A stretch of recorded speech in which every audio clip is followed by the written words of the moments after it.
নমস্কার বন্ধুরা, আমি জ্যোতিষাচার্য চন্দ্রানী ভট্টাচার্য আজ আবার আপনাদের সামনে আরেকটি নতুন ভিডিও নিয়ে উপস্থিত হয়েছি। নবগ্রহের মধ্যে আজ যে গ্রহটির বিষয়ে আলোচনা করব সেটি হলো গিয়ে কেতু গ্রহ। কেতু গ্রহকে ছায়া গ্রহ হিসাবে দেখা হয় জ্যোতিষশাস্ত্রে এবং পৌরাণিক মতে কেতুকে সবচেয়ে ওল্ডেস্ট প্ল্যানেট হিসাবে দেখা হয়। এই কেতু গ্রহ আমাদের অন্তর্দৃষ্টির কারক এবং আমাদের জ্ঞান এবং ইনটিউশন পাওয়ার, এছাড়াও আমাদের any kind of psychic knowledge, এই সকল বিষয়গুলোই কিন্তু কেতুর দ্বারাই বিচার করা হয়ে থাকে। কেতু মানুষের জীবনে হঠাৎ করে কোনো ঘটনা ঘটা বা হঠাৎ করে জীবনে কোনো পরিবর্তন আনার কাজ করে থাকে। এই কেতু গ্রহের শুভ কিংবা অশুভ প্রভাবে আমাদের জীবনে হঠাৎ করে বিভিন্ন এমন ঘটনা ঘটতে পারে যে ঘটনার জন্য আমাদের জীবনের আমূল পরিবর্তন ঘটতে পারে। সেই পরিবর্তনগুলো কি প্রকারের হতে পারে এবং কেতু গ্রহের শুভ বা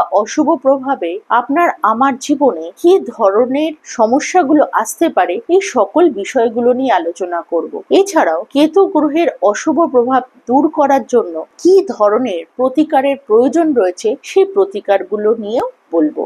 সকল গ্রহ এবং নক্ষত্রের মধ্যে সবচাইতে পরিপূর্ণতা প্রাপ্ত এবং পরিপক্ক গ্রহ হিসাবে যদি কোনো গ্রহকে দেখা হয় সেটি কেতুকেই দেখা হয়ে থাকে। তাই জন্য একে সর্বাধিক ওল্ডেস্ট প্ল্যানেট হিসাবে ধরা হয়ে থাকে পৌরাণিক মতে। এই কেতু গ্রহটি দ্বারাই সমাজে বা সৌরমণ্ডলে হঠাৎ করে কোনো পরিবর্তন ঘটার সম্ভাবনা দেখা দেয়। পৃথিবীতে যে ধরনের হঠাৎ করে পরিবর্তন ঘটা বা সৌরমণ্ডলে হঠাৎ করে পরিবর্তন ঘটনাগুলোর মধ্যে যেমন ধরুন উল্কাপাত হওয়া, নক্ষত্রপাত হওয়া বা আকস্মিক কোনো বিস্ফোরণ ঘটা বা কোনো দুর্ঘটনা ঘটা, যে ঘটনাগুলো হঠাৎ করে দেশ বা সমাজে বা পৃথিবীর মধ্যে হঠাৎ করে কোনো আলোড়ন তৈরি করা, এই সকল কিছুই কিন্তু কেতুর সাথে যুক্ত করা হয়ে থাকে। কেতু গ্রহটি কমেটস অর্থাৎ ধূমকেতুর সাথেও রিলেট করা হয়ে থাকে।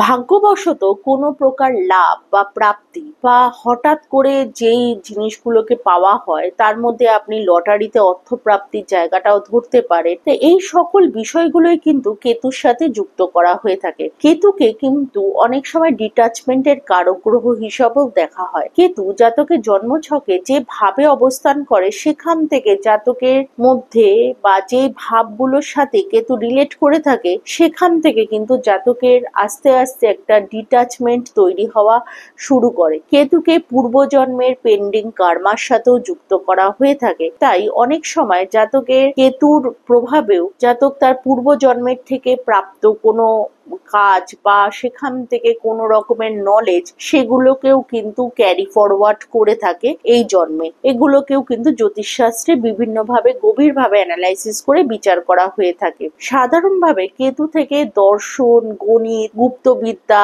এছাড়াও ব্রহ্মজ্ঞানের মতন বিষয়গুলোকে দেখা হয়ে থাকে। তাই কেতু যাদের জন্মছকে শুভভাবে অবস্থান করে থাকে তারা কোনো না কোনো বিদ্যা বা কোনো না কোনো বিষয়ের প্রতি তার মধ্যে যথেষ্ট রুচি দেখতে পাওয়া যায়। এছাড়াও কেতুর শুভ প্রভাবে জাতক কোনো বিষয়ের গভীরে প্রবেশ করা এবং রিসার্চ ওরিয়েন্টেড কাজের সাথেও যুক্ত হতে পারে। যারা রিসার্চ সংক্রান্তিত কোনো কাজ করছেন বা গভীর পর্যবেক্ষণের মাধ্যমে তাদের বিভিন্ন কাজের সাথে যুক্ত হন বা রিলেট করছেন, সেই রকম কাজ এমন কোনো কাজ করছেন যেগুলোতে রিসার্চ সংক্রান্ত কোনো কাজ থাকছে, তাদের জন্মছকে কেতু শুভ হওয়াটা অত্যন্তভাবে জরুরি থাকে। এছাড়াও কেতুর শুভ প্রভাবে জাতকের জীবনে জাতক বিভিন্ন রকমের আধ্যাত্মিক বিষয়ের সাথে সাথে জাতকের সিক্স সেন্স যথেষ্ট পাওয়ারফুল থাকে। জাতক যে কোনো জিনিসের পূর্বাভাস বা আগের থেকে কোনো বিষয় সম্বন্ধে তার মধ্যে একটি ধারণা তৈরি হওয়ার সম্ভাবনাটা অনেক বেশি পরিমাণে তৈরি হয়। তাই কেতুর শুভ কিংবা অশুভ কি ধরনের প্রভাব আপনার জীবনে ফেলছে সেই জিনিসটি কিন্তু অবশ্যই জেনে রাখা দরকার। যদি কেতু গ্রহটি শুভভাবে আপনার জন্মছকে অবস্থান করে থাকে বা স্ট্রং অবস্থায় থাকে, সেক্ষেত্রে কেতুর যে শুভ প্রভাবগুলো নিয়ে আলোচনা করলাম সেই বিষয়গুলো কিন্তু অবশ্যই আপনার জীবনে দেখতে পাওয়া যাবে। সেই কারকতাগুলোর কিছু না কিছু প্রভাব আপনার জীবনে অবশ্যই পড়বে। আর যদি কেতুর অশুভ প্রভাব আপনার জন্মছকে থাকে, সেক্ষেত্রে কেতুর অশুভ প্রভাবে জাতকের জীবনে ধন সম্পত্তি বা অর্থের জায়গাতে যথেষ্ট সমস্যা দেখা দেবে। জাতক বিভিন্ন সময় অর্থ কষ্ট ভোগ করবে। কর্মক্ষেত্রেও জাতকের অনেক সময় সমস্যা হয়। যারা বহুদিন পর্যন্ত চাকরির অভাবে ভোগ করছেন বা ঠিক মতন কাজ খুঁজে পাচ্ছেন না বা কাজ পাচ্ছেন না, সেটাও কিন্তু কেতুর নেগেটিভ এফেক্টেই হয়। কেতু যদি দুর্বল বা অশুভভাবে অবস্থান করে থাকে, সেক্ষেত্রে এই জিনিসটি জাতকের সাথে ঘুরতে দেখা যায়। আর এই যে বিষয়গুলো সাধারণত অ্যাক্টিভেট হয়ে থাকে কেতুর বিভিন্ন সময় দশা অন্তর্দশাতে অথবা গোচরে কোনো রকম ভাবে যদি কেতু অশুভ ভাবের ওপর দিয়ে অবস্থান করছে, সেক্ষেত্রে বেশি পরিমাণে জাতক এগুলো ফেস করে থাকেন। এছাড়াও কেতুর অশুভ প্রভাবে অনেক সময় জাতক গুপ্ত শত্রুর শিকার হয়ে থাকেন। এই গুপ্ত শত্রুর কারণে জাতকের জীবনে প্রচুর সমস্যার সৃষ্টি হয়ে থাকে। অনেক সময় যারা কর্মস্থানে বিভিন্ন রকমের শত্রুর দ্বারা সমস্যায় জর্জরিত হচ্ছেন বা পরিবারের লোকজনদের মধ্যে অনেক সময় শত্রুতার শিকার হচ্ছেন, সেক্ষেত্রে অবশ্যই কেতুর প্রতিকারটা প্রয়োজন রয়েছে।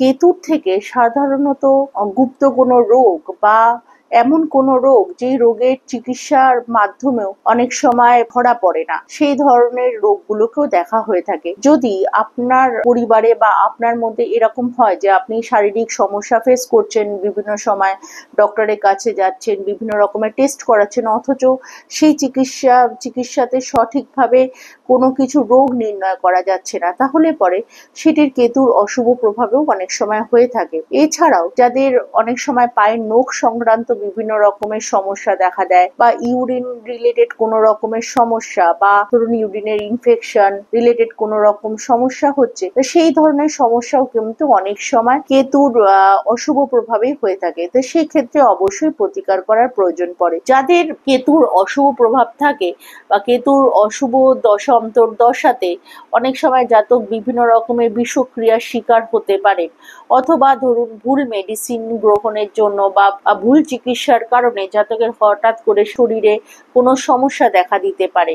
কোনো রকমের সর্পদংশন বা কুকুরে কামড়ানো ইত্যাদি বিষয়গুলো কিন্তু কেতুর নেগেটিভ প্রভাবেই ঘটে থাকে। তাই কেতুর অশুভ প্রভাব থেকে মুক্তি পাওয়ার জন্যই অবশ্যই প্রতিকারের প্রয়োজন রয়েছে। কেতুর প্রতিকার করাটি কিন্তু সহজভাবে হয় না। কেতুর প্রতিকারে সাধারণত লগ্ন সাপেক্ষে কেতু কোন ভাবে অবস্থান করছে বা কিভাবে রয়েছে, সেইভাবে প্রতিকার করাটা অত্যন্ত বেশি দরকার থাকে। তবে সাধারণ অর্থে যদি আপনি কেতুর প্রতিকার করতে চান, তাহলে সেক্ষেত্রে গণেশের পুজো অবশ্যই করতে পারেন, যেহেতু ভগবান গণেশ জ্ঞান বুদ্ধি এবং সিদ্ধিদাতার প্রতীক হিসাবে পূজিত হন। এছাড়াও তিনি অন্তর্দৃষ্টি প্রদান করে থাকেন। কেতুর কারকতার মধ্যেও এই বিষয়গুলো পরিলক্ষিত হয়ে থাকে। তাই কেতুর প্রতিকার স্বরূপ সর্ব উত্তম এবং প্রধান যে উপায়টি দেখা হয় সেটি হলো কি গণেশের পূজা অর্চনা করা। আপনি যদি কেতুর প্রতিকার করতে চান, তাহলে পরে প্রতি বুধবার দিনকে